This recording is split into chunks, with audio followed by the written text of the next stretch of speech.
Good morning. Happy Wednesday. Happy Wednesday, y'all. This is the WOW podcast, WOWW, Wendy's on Wellness Wednesday. I'm Dr. Wendy Sue Massey.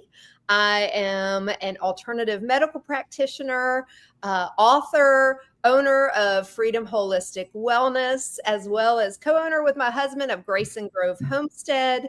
I am a wife, mom, Gigi, lover of Jesus, lover of all things natural. And this is my amazing soul twin and bestie, Wendy Flournoy. Hey guys, Wendy Flournoy, certified hypnotherapist, herbalist, wife, mom, Gigi, lover of all things non-toxic, God-given, gardener, janitor, all the things. All the things, and owner of Restoration Garden. Right. All right. So, first of all, I just want to say, if you haven't noticed, I look really dark. My ring light took a dump just before we went live. It's had a short in it, but it's been very forgiving. And I should have replaced it as soon as I knew that. And now it's just like, nope, I'm done. So I will be ordering rigid flexibility and God-given grace. That's right. So anyway, that is a little annoying to me because you can't see my bright happy face today, but that's okay. We can still see you. Well, good. So what you been up to this week, doll baby? I've been harvesting a lot. The lavender's coming in. Oh, how gorgeous. Smells so good. St. John's wort starting to flower. That is beautiful. This stuff, I messed up when I planted this because I didn't know enough about it when I put it in the ground. This stuff takes over everything. Really? I have managed to get rid of the second patch that I planted. I have pulled that all out. So I still have one patch left that I have to go out there every spring and every fall and pull everything back because it will just take over everything. Oh, wow. So if you ever deal with St. John's wort, make sure you keep it in pots. Good to know. I told you I've got some yellow flowers popping up. Yeah, check them. I'm going to see if that's what it is because it's over there. You know, my huge patch that has all that lemon balm that's taken over. I just noticed yesterday we've got some new yellow flowers, so I need to check and see what it is. Yeah, definitely. It's not St. John's wort. I'm going to take a clip in or take a picture for you, see if you can figure it out.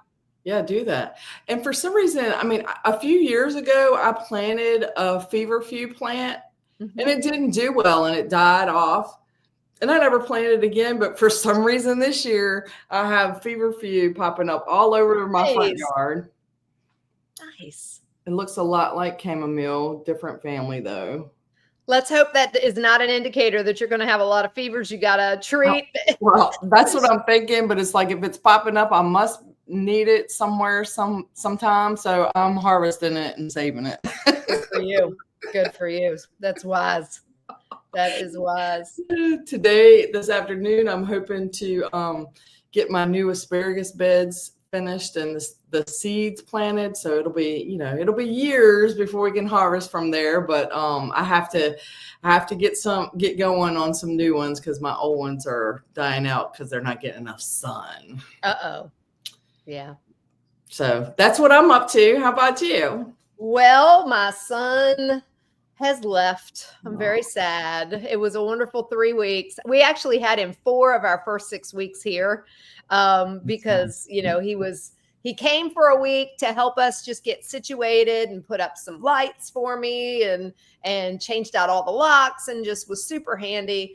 And then came back a couple of weeks later for 3 weeks to build this deck and the ramp for my mom. It was quite a job, a 74-foot ramp. He did an amazing job. and he did it in 3 sections. So, it kind of winds rather than, if he had to do that straight, he'd end up, the pitch level wouldn't have been up to code. It would have been too steep. Yeah. And he has an extensive history of building wheelchair ramps for people, though he said this is his biggest one he's ever done. He used to work for a mission in Nashville called Westminster Home Connection, I think. But anyway, he used to install, build wheelchair ramps for people in need in the area, and as well as doing some other small projects that were needed in their house. It was a really neat mission he was a part of.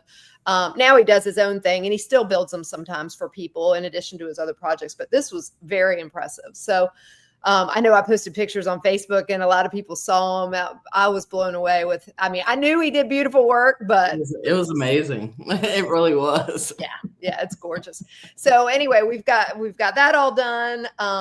Finally got my mom moved downstairs. Bill got her bathroom to a place where she can use it. We set up her kitchenette. We've done all the things. So she's got everything she needs downstairs. The memory issues are a big thing right now, because with transition, when you have somebody with dementia, man, it's so much harder. We think about transition being hard with us just on a normal level, when you're getting used to new environments and things like that. When you have memory issues, it's literally like waking up every day. And I hate to minimize it. I kind of say this jokingly, but every day when you wake up, it's like the movie 50 First Dates. It's like we have to reorient. Start all over again. Yeah. And it's so hard. And eventually something will click. Eventually she'll recognize that she has the ability to do everything that she needs to do downstairs. But yeah, so we'll get there. But it's been a challenge. But because for a few weeks she had to get used to the upstairs, the change period, just in a new house, and now she's moving again. Yeah, I'm sure that's very hard on her, and I know it's hard on you, because I've been in that caretaker position before. You have. So I've been praying extra prayers for you, because I know how hard that is, and it's sad, and it's heart-wrenching to watch someone that you love not be able to remember things, because they get frustrated. Oh yeah. And sometimes we can get frustrated by telling them the same thing over and over and over. Yeah. And I've had to learn to really choose my words wisely. Yes. You can't, though I'm not perfect by any means. Lord, forgive me. And I ask for patience and grace every day. But you can't say things like, "Mommy, I just told you that." You can't. And it's hard not to, because we're the ones remembering, right? Yeah. So sometimes it's hard not to say things like that. It's like, I just told you that. Right. And so it's really funny how the school of thought on dementia care has changed. When I went to nursing school, we were taught reorient. That is the worst. I mean, they've proven that that's the worst thing you can do. Not that you don't want to reorient. I mean, yes, reorient them to their surroundings, but we were taught that when somebody says something, you need to tell them, "Hey, Mommy, we just had this discussion," or, "Hey, we've already talked about this, but let me show you again," or if they, call you, she's not to this level yet, but if they start calling you by different names, reorient them. It is not beneficial to them to do that. It just creates more frustration. It creates more of a depression. It creates more sadness and anxiety. And I've really learned how to, or I'm learning, I can't say I've learned because I have my moments, that you have to choose your words wisely so as not to upset, and it's very hard. And she's naturally very sensitive anyway. She's been through a life of disability, because of she's legally blind. She's overcome so much in her life. And I think that's what makes me the most mad about this dementia is she just really, she doesn't want to believe that there is another thing that she has to deal with in life. She's already dealt with so much. And so it's heart-wrenching, but I'm super happy with her having the environment she has. We're going to keep it happy and healthy. And I will say, for those of y'all follow me, don't shame me. We moved her down there Sunday evening, and I did not have time to fix her egg bites, which is what I plan to put in her fridge. What she is used to are these god-awful Jimmy Dean breakfast sausages that are freezer meals. And I prayed about it and I said, you know what? Everything I feed her is super healthy. Yeah. For the first week while she's getting acclimated, I need her to have something familiar. And so we went ahead and got 8 days worth of those daggone sausages. And, Bill said, I don't think I've purchased anything processed from the freezer in like 8 years with you. And I said, no, and we're going to keep it that way. I said, I'm going to phase that into. This is a rarity and an exception because she needs something of comfort. She needs something familiar. Yes. Right now. And so I went ahead and did that. And I've been fixing her leftovers to put in her fridge down there every day, so that she has something every day for lunch. So it's just, but it is funny when he brought that in, he was just like, I feel like I just did something really horrible and I'm bringing in contraband into the house. And I'm like, all right, let's not be dramatic. But yeah. But it kind of, yeah. But I did tell her, I said, Mommy, we are going to phase these out. She likes my egg bites. So it's not like I'm forcing anything on her. Right. But I said, we are going to phase into the egg bites because I care about your brain health. Yes. And eating this garbage is so bad for your brain health. Making things worse than it has to be. Yeah. A week is not going to be the be all end all. So, we'll get through the stuff. Especially, because how long has she been doing it? Right. So, Daddy was alive. Like that was their breakfast. Right. I guarantee you she has eaten those every morning, except for special occasions and except for when she's been here, every morning for probably 12 years. Yeah. Guaranteed. So a week's not going to make it. It's fine. Yeah. Grace on myself too, because I beat myself up, especially when she gets upset and tearful and stuff. And I'm like, what have I done wrong? But it's like, it's the dementia. She literally wakes up every day, forgets that all her clothes are down there, forgets that she, has access to her own kitchen, forgets where things are. And it's just sad, but she'll get there. That's right. Hopefully routines will start being established and that'll help things. Yeah. So, but other than that, we did finally establish our brand new church, which I'm so excited about. I saw that y'all had a big celebration on Sunday. Yeah, I tell you what, I've been to a little church in a long time, and I have definitely not been to a little church ever that's this powerful. It's amazing to see the Holy Spirit moving in this church. And they had eight baptisms, and awesome. The way that they led it was just so cool. So yeah, it was awesome. I've had better experiences at smaller churches than larger churches. Mm-hmm. Well, I think my large church experience was in my years of trying to hide. You know what I mean? Yeah, because you can't hide in a small church. No, the first day me and Matthew walked in, we were flooded. And as soon as somebody heard our accent, they're out there introducing us to every Southern person that's up here in Gettysburg and all. It was hilarious. We met so many people even on day one because you couldn't walk in there and be ignored. Right. And small churches are like that. Yeah. And they know when it's somebody new. Yeah. Yeah. And it's exactly what we need up here. It's like I'm in a different place in my faith walk than I was years ago when we found our last big church, which I've loved. I love Life Point Church. I've grown so much there. Became the women's ministry leader there. It's been a wonderful, wonderful experience. I need this small community now. I really do. And to have it close. That's one thing about a big church is that people are so spread out. It's very hard to establish that close network and keep it close. Like even in my small group, we are spread out across probably 40 miles. Yeah.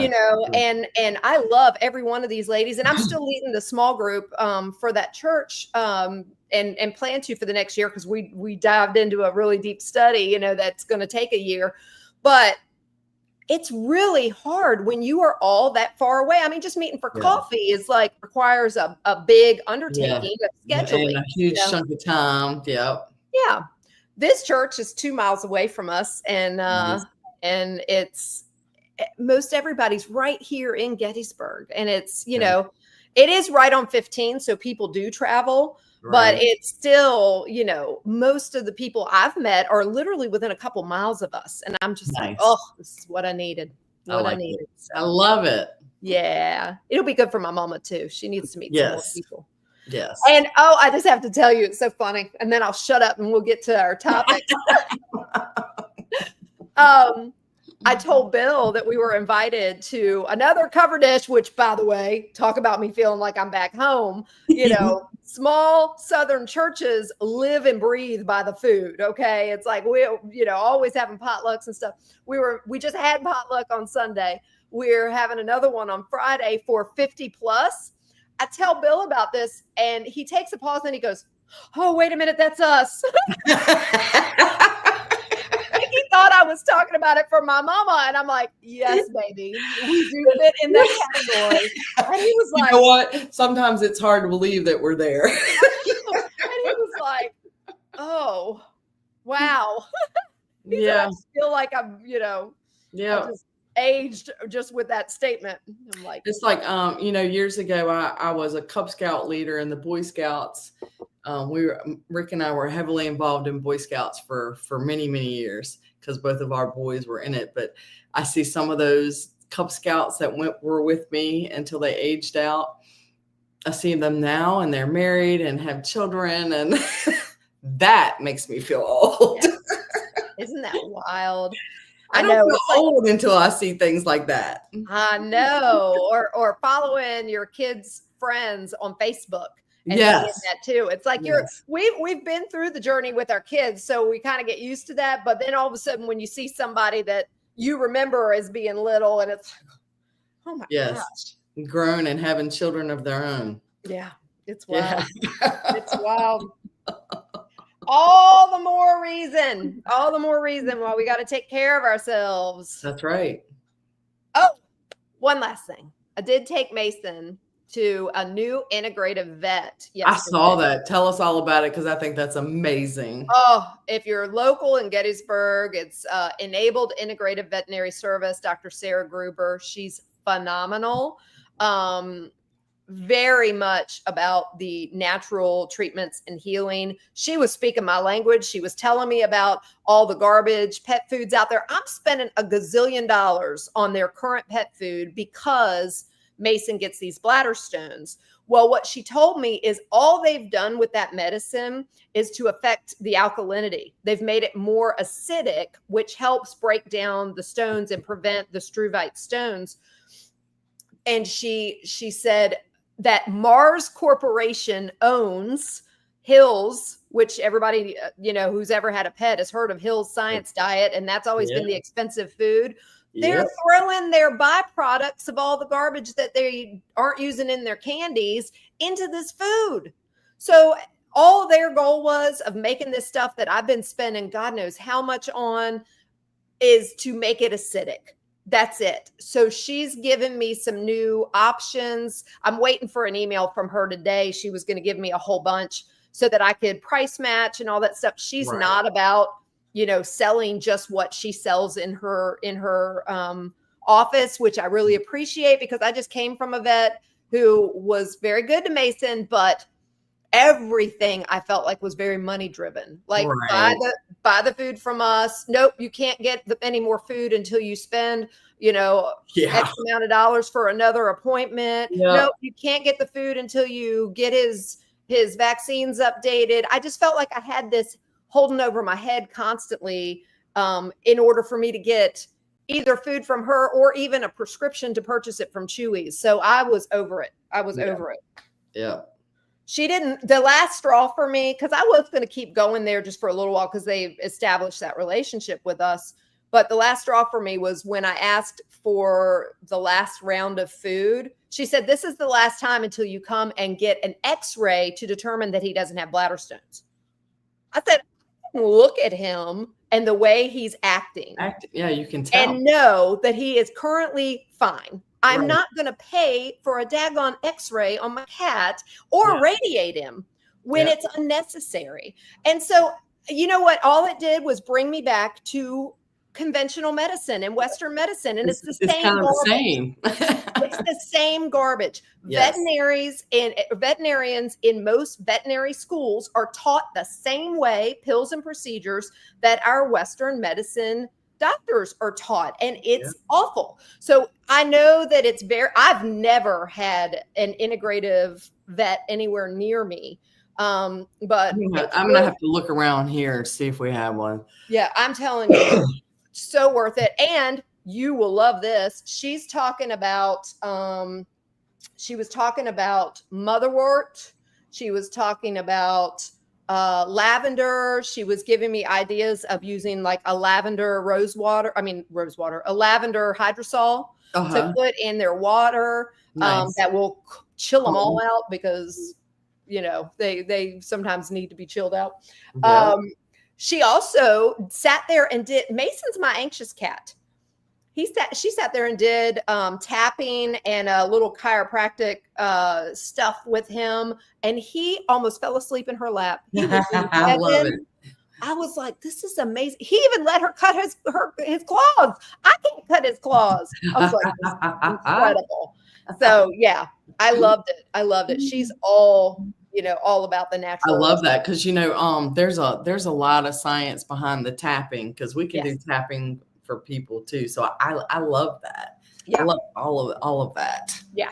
I'm gonna have to look around here and see if there's an integrated veterinarian around. Yeah, I highly recommend. All right, girl, I've taken way too long on my introduction. Let's talk about. Okay, well, we're gonna finish up where we were last week with the because I told you I would tell you more about elderflower. Yeah, that's so pretty. So I just went out this morning and cut this. I'm so excited. So what happens is when the flowers fall off, the berries form. So the berries come after the flowers. That's why I don't harvest too many of the flowers. I'll harvest right many, but I want the berries. Yeah. So that we're going to finish up talking about elderflower. Elderflower, like elderberry, has been used for many, many centuries. Mm-hmm. It's anti-inflammatory, antioxidant, antiviral, and it's a diuretic. Mm-hmm. So it has a lot of the same properties as elderberry. It's just, to me, it's underrated. Yeah. Not talked about as much as the elderberry. It can help you with cold, flu, respiratory infections. It can help reduce mucus production and inflammation in the upper respiratory tract, potentially easing sinus infections and bronchitis. It has flavonoids and you'll tell me if I'm saying this right. Folic acid. It's phenolic acid. Oh, phenolic. Yeah. Okay. Phenolic acid, which both contribute, the flavonoids and the phenolic acid contribute to its antiviral effects, which may inhibit viral replication. So it will stop a virus from continuing on. Combats oxidative stress, which we know supports overall immune health. Elderflower is typically used as a diuretic to promote urination, aiding in detoxification, which potentially helps with UTIs, kidney infections, edema. Nice. It is also a diaphoretic, which means it will help you sweat more. Mm-hmm. Which also detoxes. Yes. And it can help reduce fevers and detox, and it promotes perspiration. May help with allergies like hay fever, as it's known to reduce histamine responses in some people. That's not in everybody. Interesting. I know. I found that interesting too. But most herbs and things are like that. One thing is not going to work for everybody. Right. used topically, it can sometimes some people it will irritate the skin, and some people it will soothe the skin. So it's going to Interesting. be one of these things that you have to test, just like the cilantro thing. You know, Yeah. some people think cilantro tastes like soap, but other people love it. Yeah. So it's kind of like that. See, can be good for helping with sunburn topically. If you use it in a salve or put it in an oil, it can help soothe sunburn. I did not know that, so I might be playing around with that. Oh, I would add some of that to a natural aloe. Yes, that's That what would I'm be thinking. incredible. Yes. Oh, I And love it's that. also a digestive aid, as elderflower can stimulate digestion and has been known to relieve mild cases of bloating and constipation. Interesting. Now, I typically use it as a tea. I love elderflower in a tea form. It's kind of sweet. Nice. You can do tinctures, syrups, topically and culinary. Evidently, there is an elderflower jam and cordials that can be made. I've never done it, but it might be on the list one day to try. Yeah. So here's my question. Okay. Elderberry, you can't consume raw. Yes. Elderflower, you can. As long as you don't have the berry in it, if it's just the flower. Wow. Isn't that Okay. amazing how So something when you harvest the flower, you want to make sure that the berry part that's coming in is not on it, because the too many of the berries will make you very sick. It has a natural cyanide in the berries when they're interesting. raw. That is so wild, because I Right, know right? a lot of people don't realize that, and elderberry has become more and more popular. You have to process it before you make it into, Yes. You any. never want to eat elderberries raw. I mean, it would take a lot to kill you. Probably only a handful to make you really sick. So when you gave me elderberries that were freeze dried, Yes. is that considered processed? Yes. Okay, I thought so, because I throw them in my tea all the time. Yes. In my little tea balls, I throw them in there all the time. Well, because they've been frozen. Okay. And they've had the moisture taken out of them. Then when you throw them in your tea or you throw them in something else to make something, you're also processing it again. Got it. Okay. Got it. Mm-hmm. So then when you throw it in your tea, it's getting that heat to it. Yeah. So yes. So it's fine. It's fine. Yes. I just find that fascinating that throwing raw elderflowers into a tea is not harmful, but then I guess the cyanide is produced in the berry. That's fascinating to me. Yeah, it's pretty amazing how nature works like that. Yeah. But that's why you need to know, do your own research on things before you just go and do, just like foraging, because what we're going to talk about after the elderflower is yarrow, and it's like there's so many things out there that could look like yarrow. There are. That could be poisonous and very harmful. Yeah. So you want to know what you're looking for. You want to know how to use it. Don't just go popping it in your mouth, just like mushrooms. When you come across mushrooms, you know, I don't know enough about mushrooms to just go pick and eat. Right. Same. I never trust my jjudgment on mushrooms. Yeah. So it's like, I don't know enough about it. So I'm not just going to blindly eat it, and it may kill me. Yeah. So the elderflower is generally safe. Of course, like with many herbs, it's not for pregnant or nursing moms. Mm-hmm. It may interact with any kind of diuretic medicine or immune modulating drugs. So keep that in mind. That's so neat. Okay, so let's move on to yarrow. She's a beautiful girl. Oh my gosh. That is beautiful. You can find her in the wild. She grows a lot besides roadsides. She can be white, pink. I love the leaves. That to me is the distinct. They're fern-like. Yeah. And they're very, very soft, very fine. because when it comes up, it looks like a fern when it's growing until it starts getting the flowers. Yeah. So yarrow is anti-inflammatory, antimicrobial, and astringent. It's great for wound healing because it stops bleeding. So this is another one of those, if you find it and you've had some kind of incident and you're bleeding, you can take the leaves and mush them up and put it on, and it will stop the bleeding. It constricts the tissues and promotes clotting. It's great topically. This is one of the ones I put in my triple antibiotic ointment. Got it. It is because it's great for reducing infection and accelerating healing. Is that the flowers, or? I use it all. You use it all. Okay. I use it all. Yeah, and you can in teas too. You can use all of it in teas. Nice. Yeah. That would be, yeah. I'm glad you can use it all, because I think it would be very time consuming to get all the flowers separated. Absolutely.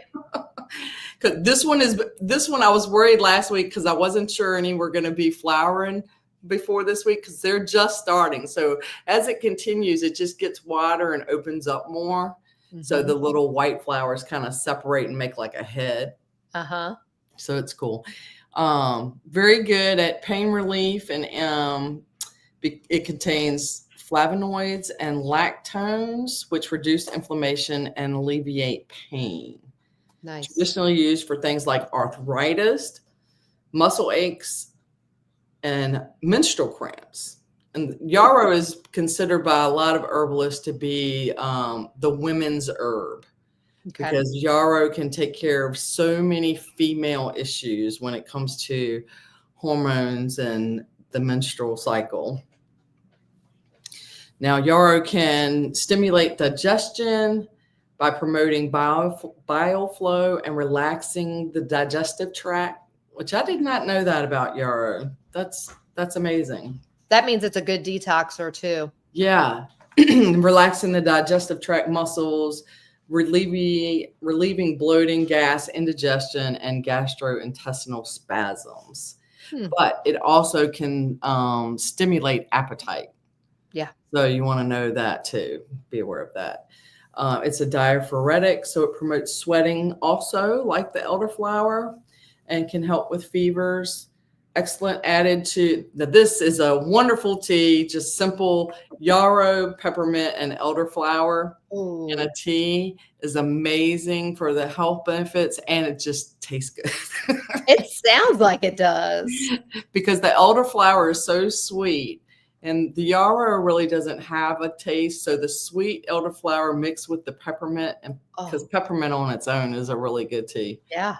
I've been drinking a lot of that this week. Yes. That and ginger tea. Those have been my two go-tos this week.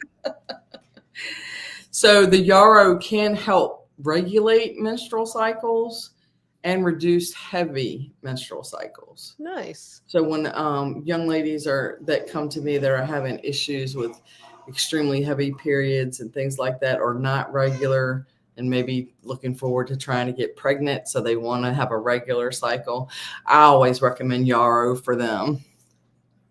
That's good. Okay, let's see. So it supports overall reproductive health. That's awesome. It's a great mouth rinse. I did not know this either. Because of its antimicrobial properties, you can soak it in water, and it will help your mouth when used as a rinse. Nice. So I would imagine you would get that same medicinal properties from that by drinking it as a tea. Yeah. It improves blood circulation, which supports good heart health and may help with varicose veins or hypertension because of that, helping with the blood circulation. My favorite form of this, I can't pick, because I love it as a tea. I love it in my triple antibiotic ointment. I love it that I can get a piece and put it on a cut or something if I'm in the garden. So I can't decide which way is my favorite.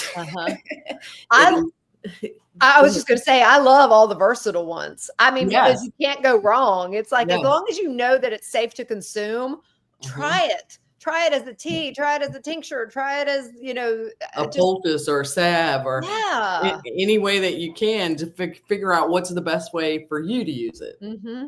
And that's just what I do. I just kind of play around. I do a lot of experimenting. Some Yeah. work, some don't. Yeah.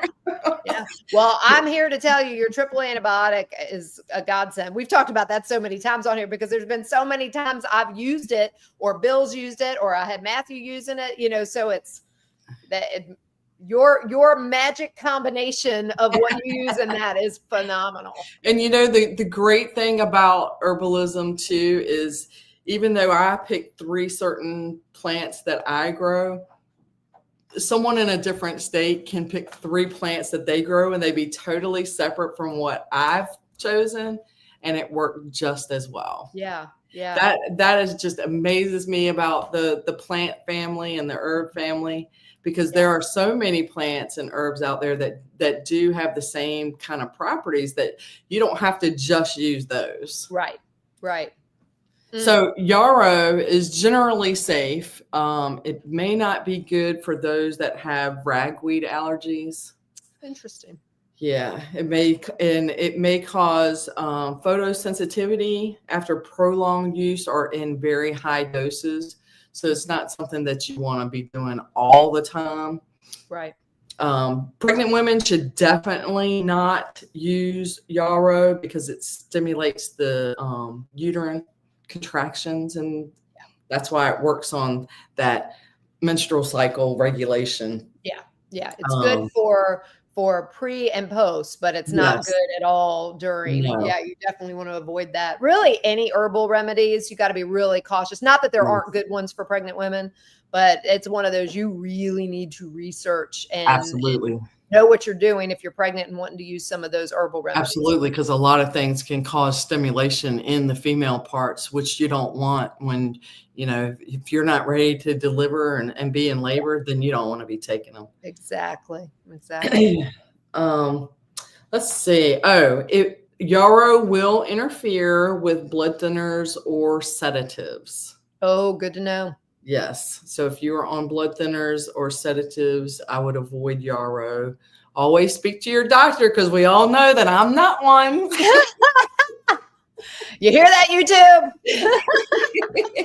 Now, one thing I do want to caution about yarrow is it looks a lot like a plant called Queen Anne's lace. Yeah. And hemlock. Now, Queen Anne's lace is not really poisonous, and Queen Anne's lace will make the same kind of flowers, but Queen Anne's lace usually has like a purple or red flower in the very middle, where yarrow doesn't. And yarrow, like I said, yarrow can be white, yellow, or pink. Doesn't always have to be white. But hemlock is the one that looks a lot like yarrow. And it's extremely poisonous, extremely toxic. The hemlock has smaller clusters of flowers, and the leaves are smooth and glossy, less fuzzy, they're still fern-like, but just not as fuzzy as the yarrow. Okay. So just a warning to be very, very careful if you are foraging, to know that you have true yarrow and not Queen Anne's lace or the very dangerous toxic hemlock. Yes. Good. One good way to tell the difference for me, because sometimes they will look a lot alike, especially when they're young. But if you crush them a little bit, yarrow is going to smell medicinal or spicy. Hemlock is going to smell musty. Okay, if you crush them, hemlock will smell musty, and yarrow will smell spicy or kind of medicinal, more clean smelling. Yes.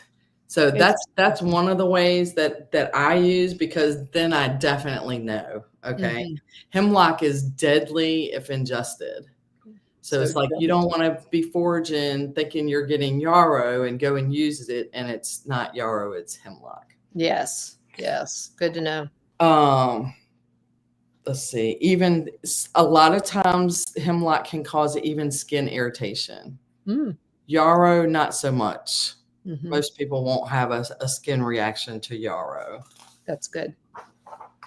And I'll just leave with, when in doubt, leave it. Yes. Yes, for sure. For sure. Or send me a picture. Yeah, there you go. Wendy's a great resource, y'all. She is such a great resource. I've told y'all before, that's why, even though I learned so much of the basics of herbalism and everything in my doctorate studies, man, I was lazy. I learned what I needed to, and I do know, and I have amazing resources in books and things like that. But I am so daggone lazy because all I got to do is reach out to Wendy. And well, I'm like, we all do what's easy, help. Right? Yeah. Help. Yep. That's why I brought her on. For those of y'all that don't know, when you join one of my Freedom Holistic Wellness programs, one of the long-term ones, you get 2 consults with Wendy, as well as with my friend Monica, who's a personal trainer, as part of the program. And I was like, nope. They don't need to hear this stuff from me. They need to hear it from her. So I love being able to do that. And I have books, and I have notebooks upon notebook upon notebook. And the best learning for me is to actually work with the plants. Absolutely. Because I get to know them that way. So it's like, just grow, just pick one thing and learn it and work with it and use it. And to me, that's how you really get to know what they're capable of. Yeah. Yeah, definitely. Hands on. Well, future controversial episode, we may talk about wormwood. Oh, I have a lot of wormwood seed, and I'm probably going to start them just to see what happens. Yeah. I'm really intrigued. I want to learn more about it. We won't talk about it today. That's just a teaser. But there's a lot that Wendy and I have been learning about wormwood that is pretty amazing. It is amazing, especially with all the people out there doing all the things. Yes.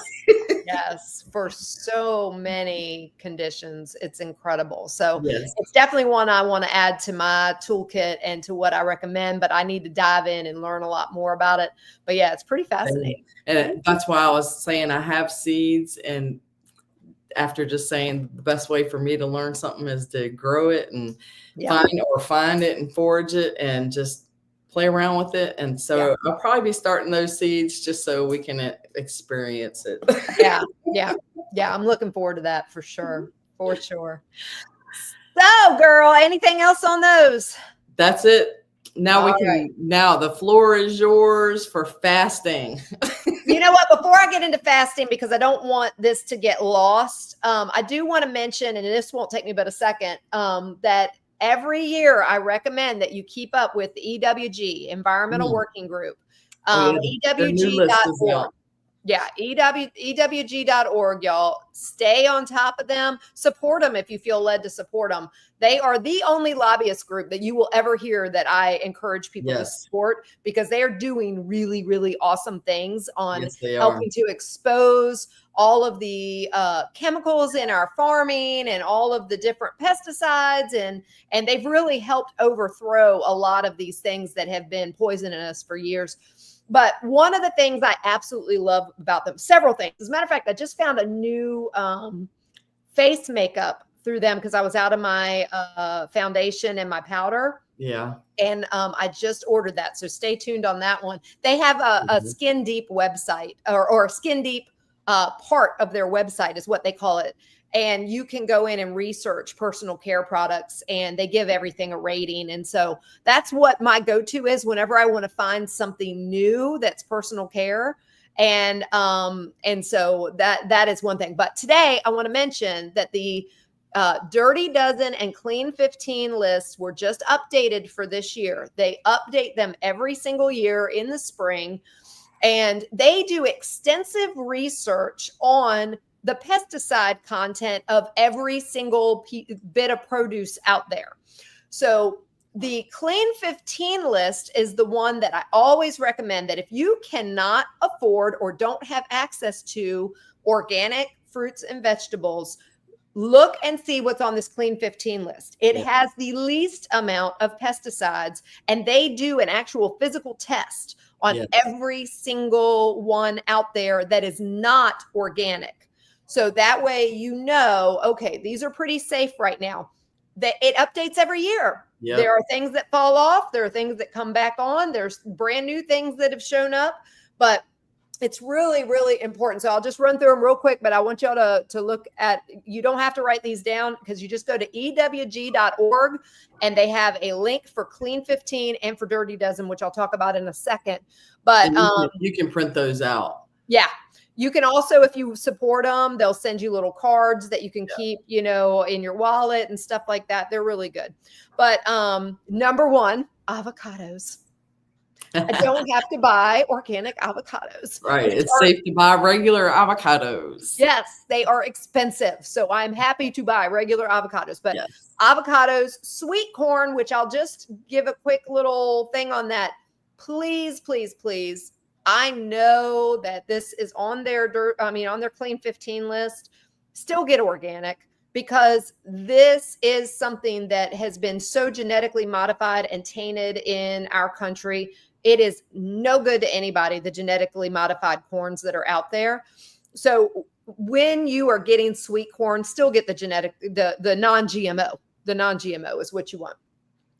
Pineapple, onions, papaya, frozen sweet peas, which I thought was interesting. I guess the fresh sweet peas still, there's some question on some of those, but the frozen sweet peas made the list. Asparagus, honeydew melon, kiwi, cabbage, mushrooms, which I think is cool because I tend to buy organic mushrooms, but they're saying that the pesticide content in them is very low. Mangoes, sweet potatoes, watermelon, and carrots. Carrots is something that I think is new to this list because I've been buying organic carrots for a while. Yeah, I think it is too. And asparagus is always on the clean list. Yes. And it must be because nothing really messes with asparagus, so they don't need to spray it or whatever. Same with onions, same with onions. Yeah. So anyway, that is the full list for this year's Clean 15. Again, if organic is a problem for you, whether it is cost or availability, just know that those 15 types of produce are going to be your best bet for sticking to, for sticking to a clean lifestyle and everything, and you don't have to worry about the pesticides. So the Dirty Dozen list, that is really important to know. And I'm telling you, this is why I follow this list closely every year, because it also changes.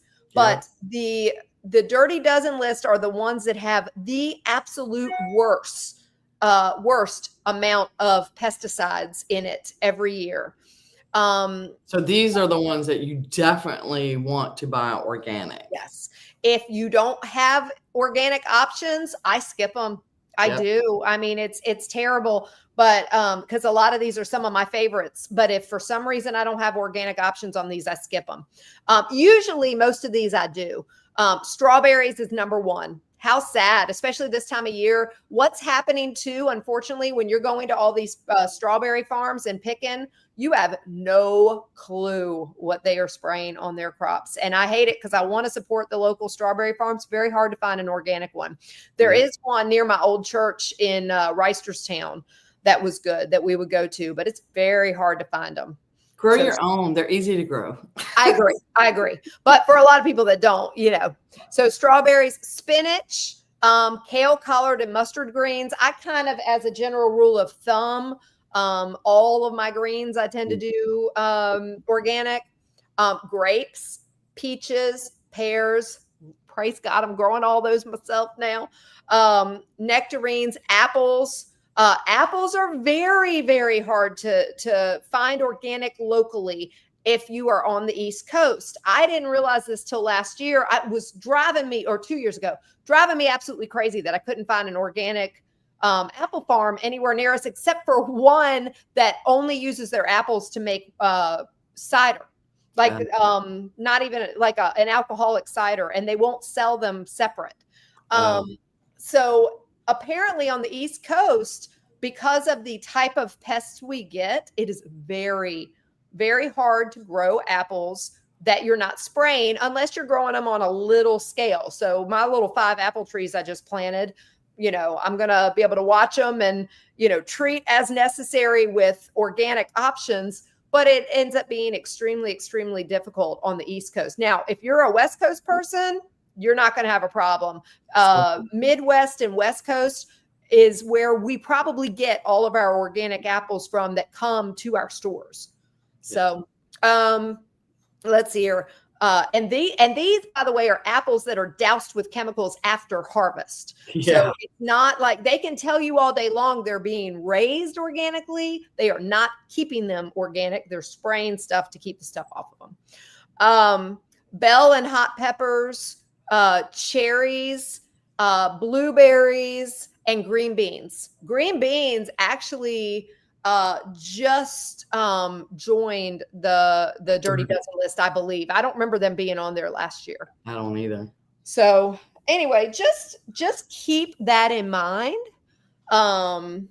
That these lists are out there and that they update every year, and it's an excellent resource for you all. That's free. You don't have to support them, No. but certainly. And if you're just looking, like Wendy was talking about the makeup, if you're just looking for a good, clean option that's out there that you can purchase, they are a tremendous resource for looking at that. So you as the consumer can be well informed on how toxic a certain product is. Mm-hmm. I love that they break down every ingredient on their Skin Deep website, or on their Skin Deep part of their website, because like when I found this new makeup I want to try, it takes you through every single ingredient and gives it a rating. Yes. So on the one that I chose, nothing was rated higher than a 2, which the higher the number, the worse. And I think there was only one thing on there that was a 2. Everything else was a 1. When you start getting up higher into the 4s, 5s, I think it goes all the way up to 10. I don't know. I never give myself a chance to look that far, but it's just an excellent resource for you to decide what you want to try. So. And it's not just makeup; it's all kinds of different. Yeah, it's sunscreens. I mean, they have so much information there. Yeah. All right, girl. I just had to get into that one, but we're going to talk about fasting. So there are so many different types of fasting, and Wendy and I will talk about our experience at the end of this. Fasting is a huge buzz that people are trying all different types, and it is so beneficial in so many ways. But I thought it'd be a really great topic for us to cover the different types. We've talked about it in the past, but Wendy and I are in a unique situation this time to discuss it because we're both actually on our 3rd day of a water fast. And so we'll be able to share what we've experienced as well as things we do different, recommendations, things like that. But before we get to what we've experienced, I really just want to cover all the different options. This is a topic near and dear to my heart. For anybody that doesn't know, this is what I wrote my dissertation on, is a type of fasting, which is smoothie fasting. And we'll get to that in a minute. So I have a lot of experience in studying this topic, in utilizing this with my clients. And so, it's a super beneficial tool for everybody, but not all types of fasting are created equal. So just know that there's lots of different options. So first of all, what is fasting? Fasting is the voluntary abstention from food, or sometimes drink, though I don't recommend that, for specific periods of time. It's intended to be for health, for clarity, for healing, and for spiritual connection. I personally, for any of the longer term fasts like what we're doing now, I'm sure people do it all the time. I cannot imagine doing a fast that is not also connected to that spiritual connection with God. I can't either, because I would not have made it through. No. I mean, it's like how many times when I'm hungry, I go to prayer or I go to scripture or something like, I can't imagine not even just the simple, Lord, help me, give me strength to get through this. Yes, exactly. I've had many of those quick little drive-by prayers throughout this 3 days for sure.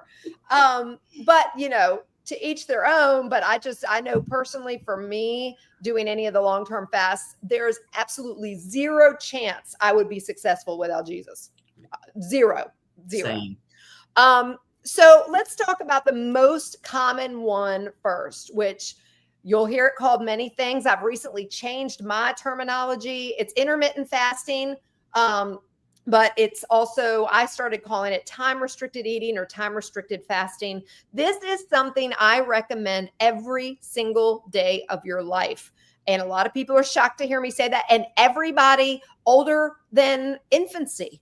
It is beneficial for everybody to give yourself a 12-hour break in the middle of the night. Don't care if you are diabetic, don't care about all that stuff. It will still benefit you. It actually does a lot to benefit you.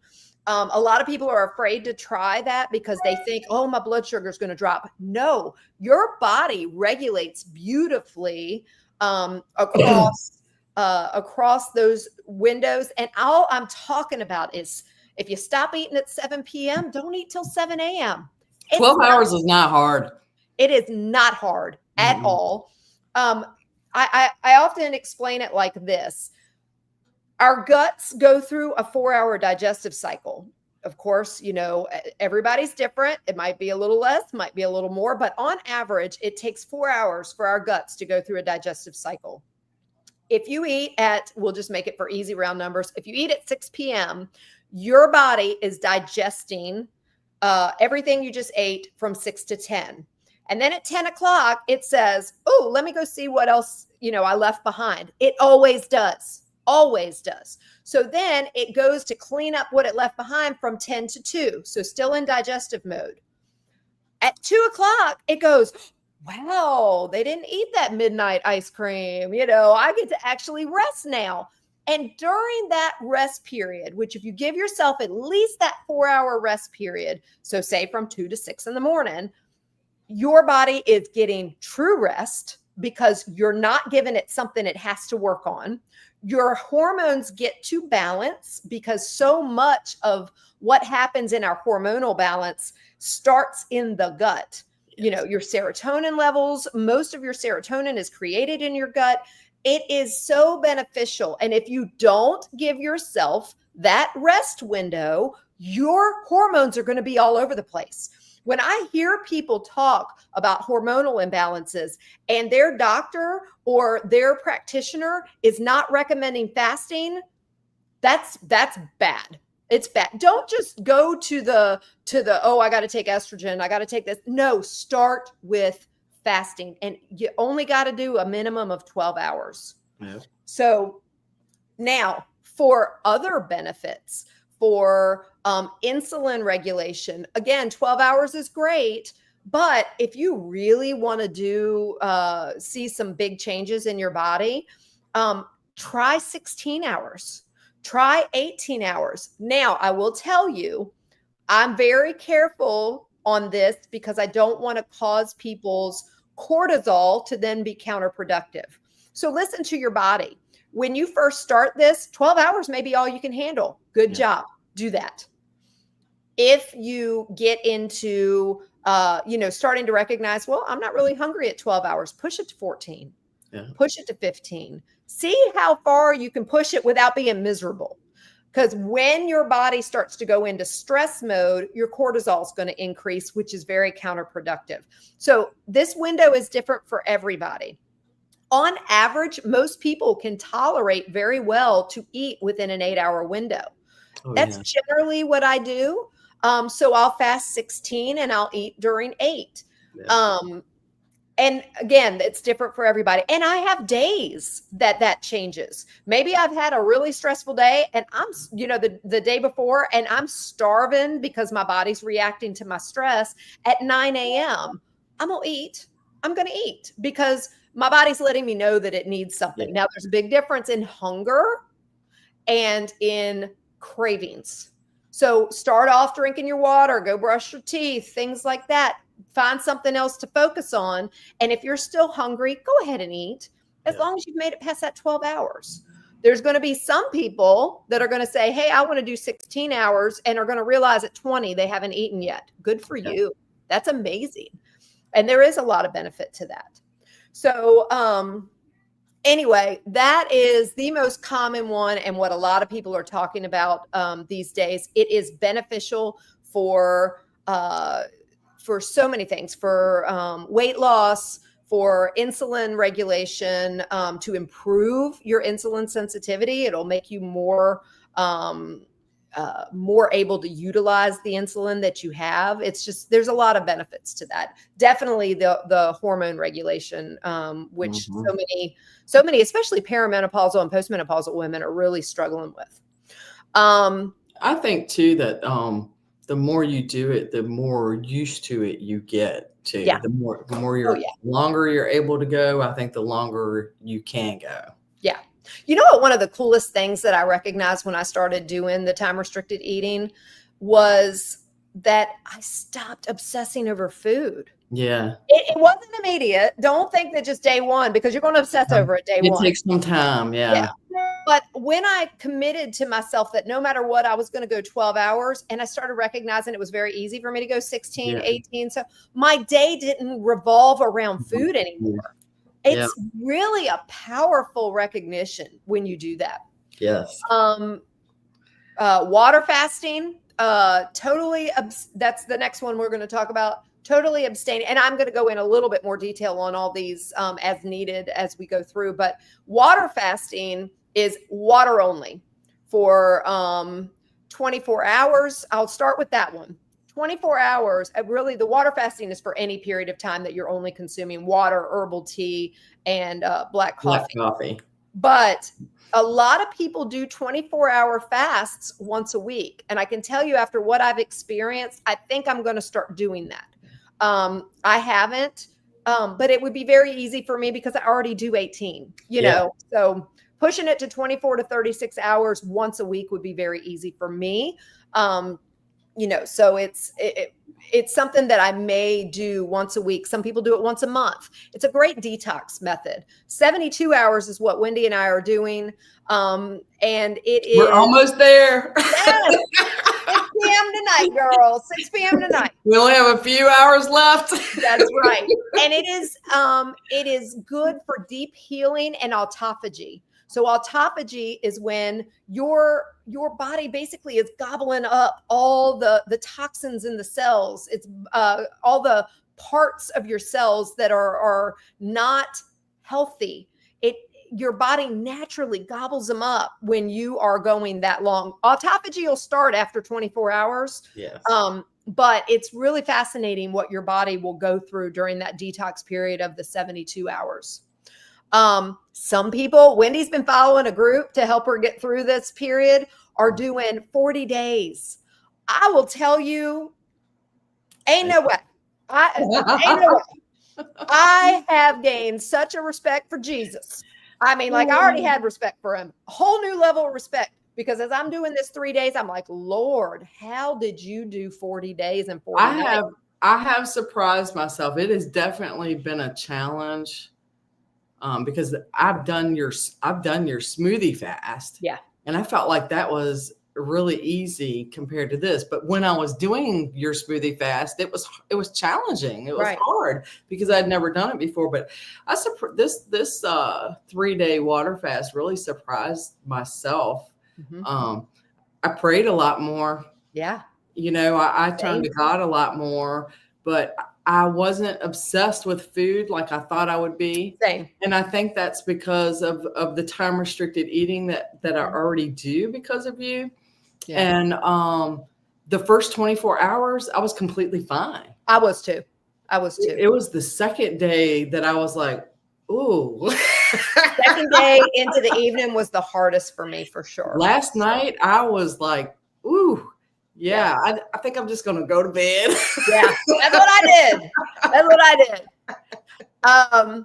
Some people do dry fasts. I do not recommend this. There is, to me, absolutely zero benefit from doing a fast and not drinking water. In fact, I think most of my problems yesterday that I experienced were because I was working so much on my computer that I was not drinking as much as I needed to.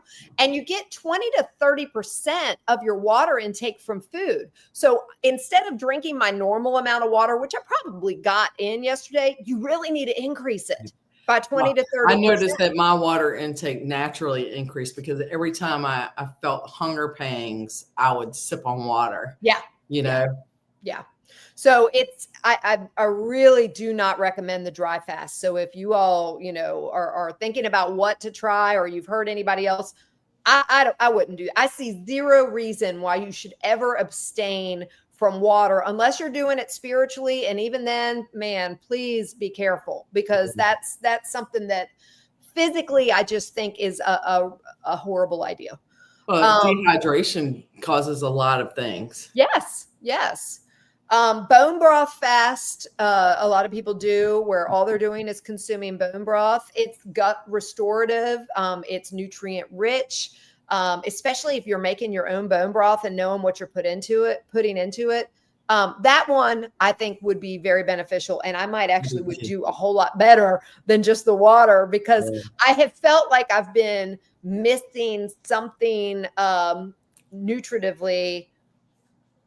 And it's, again, for the spiritual reason, it's fantastic because I keep going to God and I'm like, all I need is your bread, Lord. I don't need this, but there would definitely be a lot of medicinal benefits to bone broth fasting. Absolutely. I'm going to skip over my smoothie fasting so I can talk about that a little bit more. There are juice fasts. I do not recommend them either, because it's just a gush of sugar. I don't recommend juicing anyway. You'll never hear me recommend juicing, because you get rid of all the good fiber out of the fruits and vegetables. Instead of juices, do smoothies. Just do smoothies. The Daniel fast is wonderful. Yep. I actually have had a client. I have done that one before. Yeah. I've had a client of mine asked me to write a book on Daniel fasting, which I very well may include in a fasting book that I'm planning. But Daniel fasting is most often done as a group in a church for spiritual reasons. It is nothing but fruits, vegetables, grains, legumes and grains. It's based on the fast that Daniel did in the book of Daniel, where he asked the king to give him the option to be able to show him that he didn't need all of his rich food, that him and his guys would be a whole lot healthier if he would give them that option.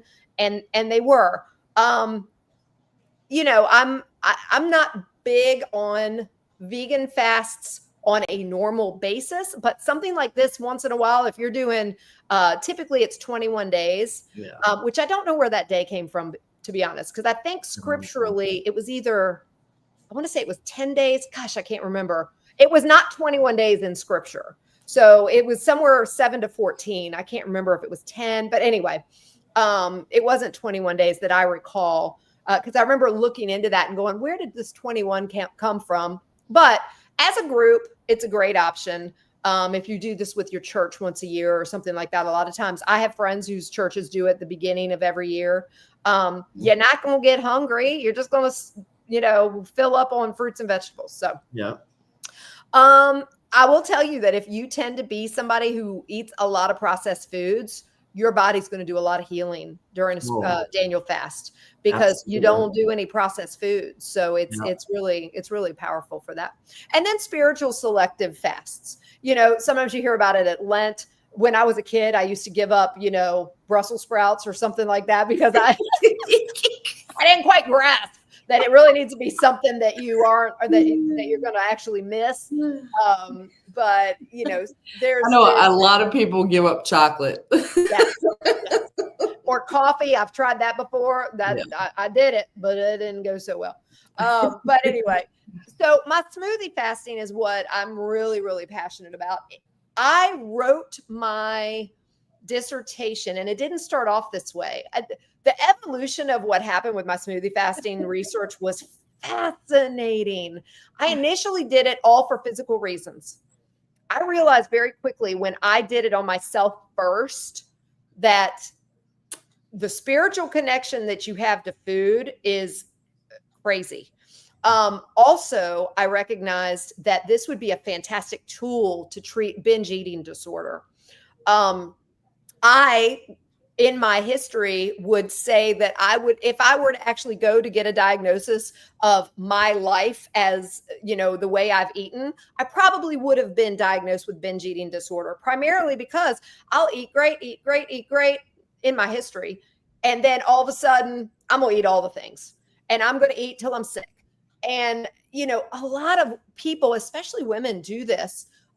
Or they don't recognize that a certain level of binge eating is eating when you're not hungry. And unfortunately, I think a lot of Americans do that because we have such access to, we're conditioned. I mean, because do we really need 3 meals and 2 snacks a day? Right. No.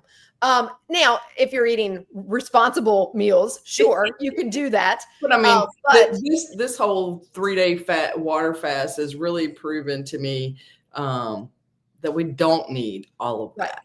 Right. And you can still be healthy doing 1 meal a day if it's the right food. You know what I mean? And we didn't have access to tons of food and grocery stores and stuff just 60 years ago. Right. Exactly. It's really made me appreciate, and the smoothie fasting did too, just what a lazy and spoiled people we are. I'm gonna tell you what, your smoothie fast really helped me disconnect from food. Yeah. Because I found myself at the refrigerator, not hungry, and then asking myself, what are you doing? Right. You're not even hungry. Right. You know, it's like, so it helped me break that disconnect from that obsession with having to eat. Right. And that was the biggest thing that I recognized as the smoothie fast was continuing on. And as I was learning more about my own self and how it helped, that I had never planned for. And that was because my whole point was to design it in a way that you can have enough smoothies and blended soups to give you all of the nutrients you need in a day. You can have 3 a day. If you're over 200 pounds, I designed it where you could have 4 a day. I usually do fine when I'm smoothie fasting with 1, maybe 2, maybe drinking a little bone broth. Yeah. I found that drinking 3 was impossible for me. I could never do 3. I could never get in 3. Yeah. Yeah. They're so rich and powerful. So, but it was exactly that, Wendy. How many times I went to the fridge or to the pantry when I had no reason to, because I had zero hunger. Yeah. I wasn't hungry, but I missed that connection of chewing and actually having something in my mouth. And that smoothie fast really helped me break that of just mindless eating. You know? It is. It's a very powerful tool. And I could do it I have done it for 21 days. I could do it. I could probably push it to do 40, especially now experiencing this 3 days and knowing the difference in water fasting versus smoothie fasting. I've really wished I had a smoothie these last few days. Same, especially last night. Yes. You know, the 3-day water fast has really taught me a whole lot. I might be incorporating this for myself once a month. Yeah. And part of me actually, even though as much as I want to eat tonight, part of me wants to kind of push on till tomorrow just to see how far I can go. Yeah. Well, and there's a lot of people that say days 2 and 3 are the hardest. And Yeah. that's certainly what you and I have experienced. So I know it does make me want to know more, how my body would do the next day. My Yeah. problem is, and you and I have talked about this, I've had very low energy. Same. And I have a very physically demanding Thursday and Friday this week. There's no Yeah. way I'm not eating tonight. I've got to gain No, some and energy. I think if I do this again, I'm probably not going to continue on this time. Just because like you, I need the energy, and my energy levels did kind of bottom out Yeah. last night. And now, 7:30, I was ready to go to bed because I was hungry. I had water, I had peppermint tea. I was still hungry. Yeah. Yeah. And I was like, no, I've come too far to quit. Yeah. Help me, Lord. Yes, for sure. So physical and cellular benefits, we talked about the cellular cleanup of autophagy. It removes damaged cells. That actually gets better if you go beyond 72 hours, but it starts at that 24-hour mark. Yes. I can tell you, and I guess I'll just mention it now. I was going to mention it later. The whole reason why I decided to do this, I shared last week that I've had tremendous pain since we've moved. And that I felt like I needed a really good detox and flush and something that would help me gobble up all the probably excess issues I'm having around the scar tissue from my old accident and things like that in my joints. I can tell you I've had zero pain. It's been wonderful. Also, something I didn't expect, because I've been for years, ever since I became a business owner, battling middle of the night anxiety, waking up and not being able to go back to sleep because my to-do list just won't stop downloading and thinking about everything I need to do. I've slept beautifully. I have slept beautifully. And I mean, like 7+ hours, 7 to 7.5 hours each night since we've been doing this. And haven't had a problem going back to sleep when I've woken up to go to the bathroom in the middle of the night. And that's something very new for me. So I'm really grateful for that. It was not my experience. No, I know you said you have not slept well. I have not slept well, but I do not know if it's from the fasting or because my husband is on second shift this week. So he's not here in the evening, which has been a blessing in disguise because I didn't have to cook dinner or be around food while I couldn't eat. Yeah. So, but I slept like 5 hours each night, but it was like, once I finally got to sleep, I slept really deep and really hard. Yeah. But it was just that settling down to go to sleep. I just had a very hard time where typically I don't, but that's why I said, I don't know if it's from the fasting or because he wasn't home. I think that the deep sleep connection is for certain food related, because one of the things I teach is to not eat 3 hours before bedtime, to start your fast 3 hours before bedtime. If you really want to push it, 5 hours before bedtime is proven to be even more beneficial, but it's not as realistic for most people, especially if you're trying to get in bed at a decent time, 9:30, that means you got to eat by 4:30. It's just not realistic for most people and their schedules. But at least cutting it off 3 hours beforehand, because your gut has the opportunity your body has the opportunity to rest more because your gut's not working so stinking hard. And for years in our society, we've had these, late night snacks and stuff like that. And that's the worst thing for your sleep, the worst. Yeah. So it also helps. I mentioned the insulin sensitivity. It actually improves glucose regulation and reduces the risk of type 2 diabetes. So if you've been told that you are pre-diabetic, start incorporating some kind of fasting. It doesn't have to be these crazy, 3-day fasts or beyond, like Wendy and I are talking about. This time restricted fasting, I tell you, doing the time restricted fasting, I really believed helped get me through this 3-day water fast. Absolutely. Because it hasn't been, I'm not ready. I'm not sitting here ready to eat my arm off or anything. No, I'm fine. Yeah, I'm fine as far as that goes. For me, it's more, my blood pressure is naturally low. I can feel that it's really low right now. My my energy level. Those are the My two energy biggest. level is definitely Yeah. Down. I don't like that. Yeah. No, But because we you and always I have are a both. lot to accomplish. Yeah, and you and I are both two go people, Yes. and we don't work in too much time for us to be settled down and calm and not Yeah. active. And so it's been very challenging for me since yesterday, because I noticed I was like, woo, especially with it's going to be warmer and everything. Yes. I'm not gonna go out there digging up a bunch of dirt No. today. Somebody might find me in the yard passed out.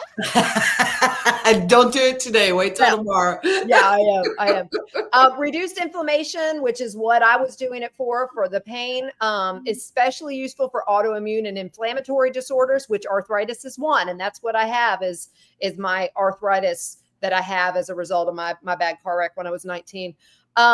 Weight regulation. It is a natural appetite reset, and fat adaptation. This is something that can be a very good tool. This does not mean that I would ever encourage this of somebody that already has eating disorders. As a matter of fact, it is recommended you don't do this for weight loss if you have an eating disorder. Do not do it if you are anorexic. Do not do it if you are already bulimic or know that you really struggle with eating disorders. But your body will reset. I mean, I can imagine when I go to eat tonight, my appetite's going to be minimal because you're literally shrinking your stomach, so it will definitely help you reset. If you find that you are really struggling with cravings and with eating more than normal, because we go through seasons. Yep. It's a great tool This to is use. a great tool to get rid of that and to reset. To reset for sure.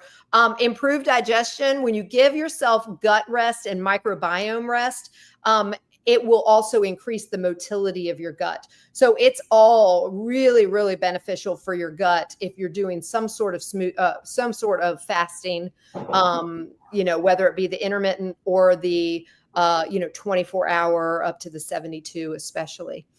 I talked about the hormonal imbalances, especially helpful for people with PCOS and estrogen progesterone balance. So this is why when I mentioned women who are perimenopausal, postmenopausal, or these days, younger women that are battling infertility because of PCOS, it's a fantastic tool. Brain health. Fasting increases the hormone in our brains, BDNF. And it sharpens mental clarity and memory. You and I talked about this. Our focus has been pretty impressive the last couple of days. Yeah. Great focus, great clarity, no energy. Right. Right. I got a lot done on my to-do list yesterday of all my computer stuff, but because I could focus. I was a lot sharper. Yes. So it is really fascinating about that. And then immune reset. It encourages your white blood cells to regenerate in prolonged fasts. You're not going to see as much of that with the time restricted fasting that we recommend daily, but for your prolonged fast, it does a really good immune reset. And then just to touch again on the smoothie and blended soup fasting, specific things I want to highlight. That we've mentioned in conversation here, but reduces food obsession by eliminating your food choices. I'm telling you, that is so powerful. If you're somebody, it is absolutely freeing. It is. And it still maintains that nutrient density, the satiety and your gut function. You're not taking anything away from yourself as far as the nutrients you need on a normal basis, which is why it can be done. The smoothie fast for me was more mentally shifting from sipping or doing the smoothie to then the chewing, getting away from the chewing or and the smoothies were easy because I prepped them ahead of time so they were ready, so I didn't have to think about it. But it certainly helped to break that obsession with food. Absolutely. And for me, I really recognized how much I was making food. My God, I had zero clue. I would have never believed it until I went through this. And I was like, Lord, forgive me. I had no idea I was putting so much of a spiritual focus when I was stressed, when I was procrastinating, when I was, anxious, when I'm going to the board. Yes. Instead, I was learning that, okay, I'm going to prayer. I'm going to scripture. I'm going to something like that. And, meditate. That pause app I talk about all the time. Do a 1-minute meditation. It was life-changing. Yep. And totally regrounded me on what really I needed. I will tell you, for me, because I'm not a sweet eater, I got sick of smoothies. So when I changed it up and decided I was going to start incorporating blended soups, which I don't know if I was doing that yet when you did your part. It's something that I've done now since. That was huge for me because I could have one blended soup, which was savory, and I would get so much satisfaction out of that. And then I was good. I didn't need anything else, so, also, it helps establish structure and a healthy reset for the emotional and physical triggers, like we talked about. Absolutely. I do think that I am going to do some type of fast like this on a regular basis. I can already tell my body has changed. Yeah.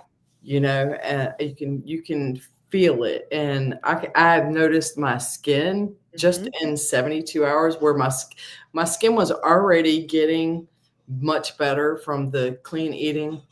Right. But the last 3 days has been, a noticeable change to myself. Yeah. So, and it was, I tried to go into this with no expectations. Yeah. I wanted to experience this for my connection to God and to be able to recommend this to clients. Yeah. If I thought it would be appropriate. So I just wanted the experience because I had never done it before. Yeah. I will do it again.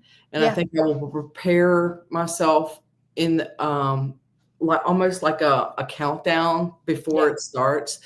Great point. More of the time restricted eating before I start the fast. That's a great point, because I think that what probably hurt me the most in these 3 days is because typically the recommendation is to don't go into your last day of eating before this eating all the things, and eating super heavy. It actually can rebound and cause you some more problems. Sunday was Celebration Sunday at our church. And while I made the best options I could and chose really well, I am certain that something that I ate was not my norm. I'm certain, because I made my daggone good cornbread, that I had more carbs than I normally do. I love this stuff. Yes. And I also, ate later into the day because it was an all-day celebration than I normally do. So I really do think that I went into this not as well physically prepared because of what I did to myself on Sunday. Yeah. Well, I feel like I could have prepared better instead of just jumping in and doing it. But it worked out. So now I know. So next time I'll do better. Yeah, for sure. So, and for anybody that follows us for the spiritual connection, I'll just run through these really quickly. But first of all, I want to highlight that Jesus said in Matthew, when you fast. It's not an if. So many Christians have lost the fact that this is actually a really valuable spiritual discipline. Yeah. This is something that I know in my lifetime, up until the last couple of years, I still have not been involved in a church that recommends fasting. I have not been involved my parents never talked about it, other than give up, something at Lent. I've never experienced that. So, and I think it's societal. People have been fasting for their religion, not just Christianity. You hear about it all the time. I have a really dear Muslim friend, and every year for, multiple of their celebrations, they fast, throughout. And so it is something that will help you in your connection to God. You're denying the flesh And that's the whole point of it, is recognizing that you are not reliant on your own self. It takes that self-reliance away that you need him. So it's really, really good. But if you look at Matthew 6, 16 through 18, Wendy and I are breaking part of that by even talking about it, because it says, well, I'll read it real quick. And when you fast, do not look gloomy like the hypocrites. We don't look gloomy, for they disfigure their faces, and their fasting may be. But when you fast, anoint your head and wash your face. And it goes on to talk about doing it in secret, not making a big show of it. We clearly are not doing it in secret, because we wanted to share with people our experience, but we also haven't been walking around, looking all miserable. And we didn't come on this podcast, looking miserable and disheveled. It's incredible when you actually put it into practice. Something that I meditated on yesterday, Wendy and I both listened to a podcast my son sent me. That helped me so much get through yesterday afternoon. It did me too. If y'all have never listened to the Perrys, I haven't. It's a husband and wife team. They're hilarious. They're so funny. I can't remember her name, but she's the somebody that my son has followed for a while. But anyway, the Perrys, and they did a whole episode 99. It's the one that we just listened to yesterday, all on prayer and fasting. And it was so good. And they highlighted Isaiah 58, which I meditated on a lot yesterday. True fast is one that loosens the chains of injustice and feeds the hungry. I thought that was amazing. It showed me that when you're fasting for spiritual reasons, you should be, it's not all about, oh gosh, I'm sitting here, I'm miserable, all this. It's, what can I do to pour myself out to others? Yeah. I really focused on my mom a lot more yesterday when I could, when I wasn't working and things like that. And it really made me appreciate, our call to service, Now I will say, with my energy level being dipped, I don't know how people are out there, doing a whole lot of serving physically, because it's something I'm going to have to figure out. But I think maybe if it's like the time restricted eating, I think maybe the water fast is probably the same, where you kind of work yourself up to where you don't have that energy bottom out. You know what I mean? That's why I think I'm going to incorporate it regularly for a little while, just to play around with it for pre-fast preparing and after, Yeah. Joel 2:12 also says, return to me with all your heart, with fasting and weeping and mourning. I can tell you that I have chosen fasting when I've been in a season that I have desperately needed breakthrough or clarity. And it is a very powerful spiritual tool for that. And I've experienced that with smoothie fasting. So it doesn't have to be this extreme water fasting or anything like that. As a matter of fact, I'm really considering, not now, but later, doing an extended smoothie fast again, because the breakthrough and clarity I have gotten when doing those has been powerful. So if you're really working through something in your life right now and you feel like you're having trouble hearing from God, I highly recommend it. It will really, it's a whole act of denying yourself and being open to hearing him more. You're silencing the noise. Yes. So many times I go through my day and, I'll do my devotions, I'll say my prayers, but my brain won't stop, and it's like, I've got to silence the noise. And part of that is denying your flesh. So pretty awesome. So, I will say, Wendy and I have talked a lot about our personal experiences. For me personally, I'll probably add more electrolytes if I do a water fast in the future. I feel a lot better just adding the Redmond's real salt to this. Yeah, I had a slight headache right here. Yeah. When I woke up this morning, so I added a little Soleil to my cup of water and took it right away. Yeah. Yeah. I feel a whole lot better. Even my energy levels a little bit better. Just since adding salt to my water today, Yeah. maybe even, and I know technically this wouldn't be a water fast, but I don't see a problem with adding this. But if you have a natural, clean coconut water, because it is the best for electrolyte Yeah. replacement. Drinking some of that every day, I think would be beneficial for me. Just knowing how I'm feeling right now. Sure. Um, and then the like I said, the preparing ahead, not eating like a crazy woman the day before, which is what I did, just because of what we were doing. Well, I mean, we decided to do this on a whim last week during the podcast. Yeah, we did. We did. Definitely just, like I said at the beginning, I don't know how people do this without God. I don't either. The intermittent fasting, not saying I don't need God, but I'm saying that to me is a normal rhythm. That's something that I don't have any problems with, and I don't experience the spiritual connection to do it. You know what I mean? It's something that's just a normal rhythm of life. And that's what I'm saying.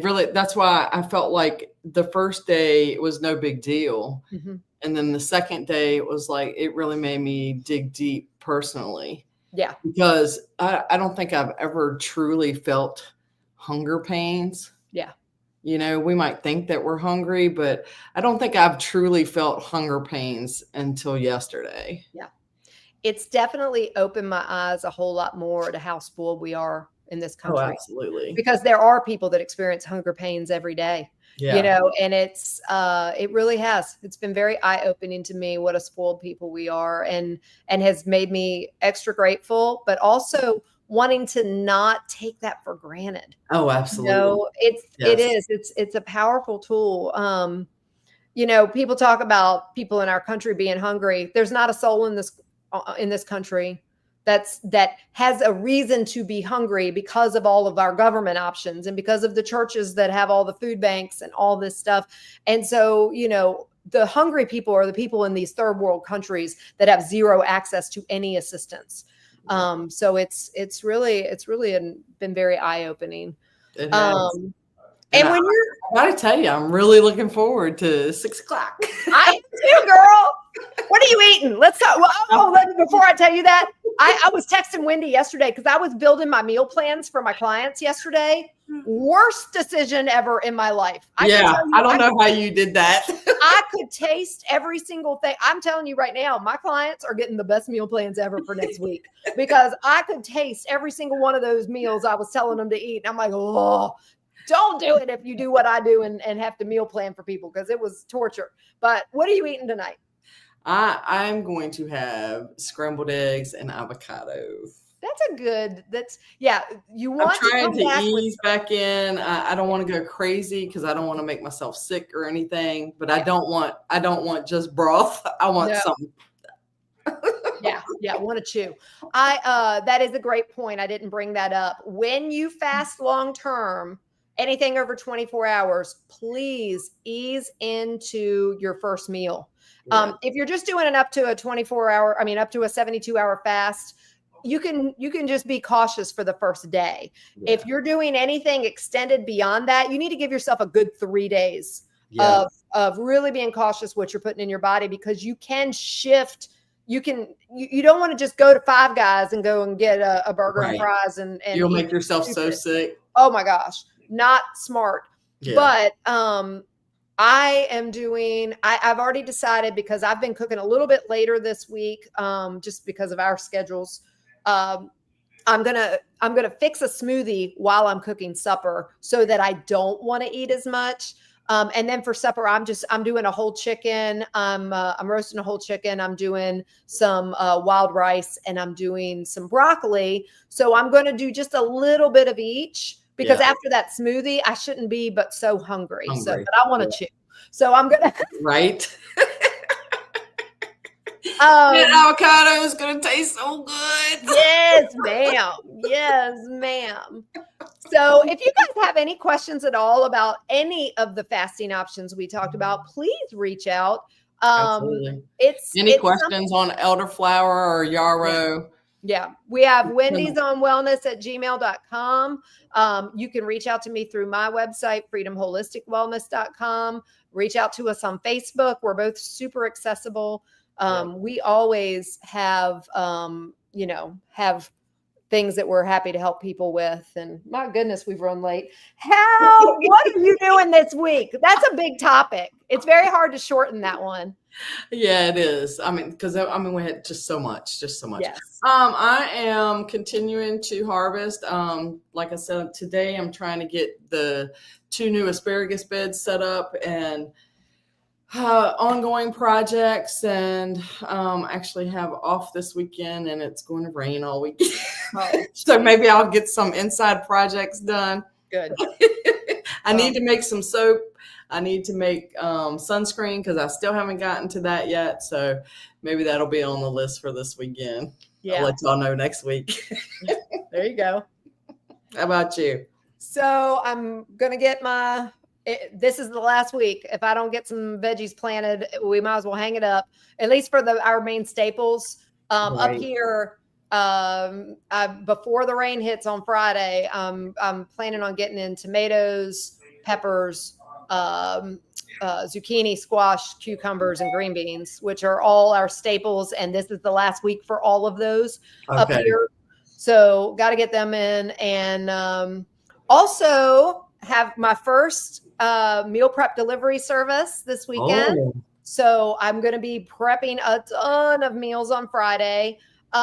Very excited about it. Got some good response. If anybody's interested, I'm also possibly looking very soon. Reach out to me if you're interested, but very soon going to consider doing testing a mail order version of this. Oh, because right now I'm just servicing the 5 counties that are where we are and surrounding us. I've been looking into what it would take to mail order. So if I can get that figured out, to know how to pack it right and ship it right, I may test that for a couple of people this summer. I'm definitely interested in that. So it would work kind of like the Misfit, how Misfit comes, Misfit Market. Yeah. Mm-hmm. Yeah. Of course, with mine being frozen, it's a little bit more challenging. I'm looking into the health of dry ice. I don't think it's a problem because it's just carbon dioxide, but really for frozen items, dry ice is the best, but it also is a lot more challenging to ship because a lot of airlines won't allow dry ice in the air. So it might have to be a limited area. Right. But I'm looking into all that. So if anybody's interested in possibly doing my meal prep delivery service that is out of our area and wouldn't mind being one of my testers for shipping, we might be doing that pretty soon. So I'm trying to work out all the details of that. That makes me happy. Yeah. And then I announced to my email listeners on Monday that I have got a new 5-week program that I am going to be releasing. It's called Reclaim and Renew. It's going to start on June 23rd. Right now, it's a one-time thing. If it's super successful, because I'm actually building a lesson platform for it where you go on to, Wendy knows about my Member Vault lesson platform that I build for all my long-term programs. I've actually decided I'm going to do that for my 5-week program this time. So if anybody is interested, I've got a standard level and a VIP level that's going to get more one-on-one time with me. I want to flood this program. So I will be announcing all the details on social media over the next couple of days. If you're on my email list and you didn't read my email on Monday, go back and read it. I also had a lot of really cool information about hydrating foods and gave you 12 new recipes that were all good hydrating recipes. So yeah, lots of stuff coming up with lots of good stuff with us. So anyway, boy, I think this might be the longest episode we've ever had. They're gonna be like, those ladies never quit. They just fasting did not shut us up. Do you see that? No. It's funny because last night the way I was feeling, I thought I was gonna come in here and be like, 30 minutes, I'm done, I'm out. But not today. So. Yeah, last night was rough, and this morning's been a lot better. I tend to struggle in the evening time. Morning when I can have the black coffee, I'm good. Yeah. For sure. For sure. And don't get me wrong, my stomach is constantly growling right now. Yeah. So, yeah, I'm looking forward to 6 o'clock, but we've Yeah. come too far to quit now. Yeah, girl. We got this. Just 6 more hours. We're good. That's right. We made it. We made it. We made it. All right, y'all. Thank you for hanging in there with us. Reach out to us if you have any topics you're interested in. Yes. And just keep on following. We are thrilled to bring you all this information on a weekly basis, and loving each and every one of you. Thank you so much. Thank you. Mwah. Have a great weekend.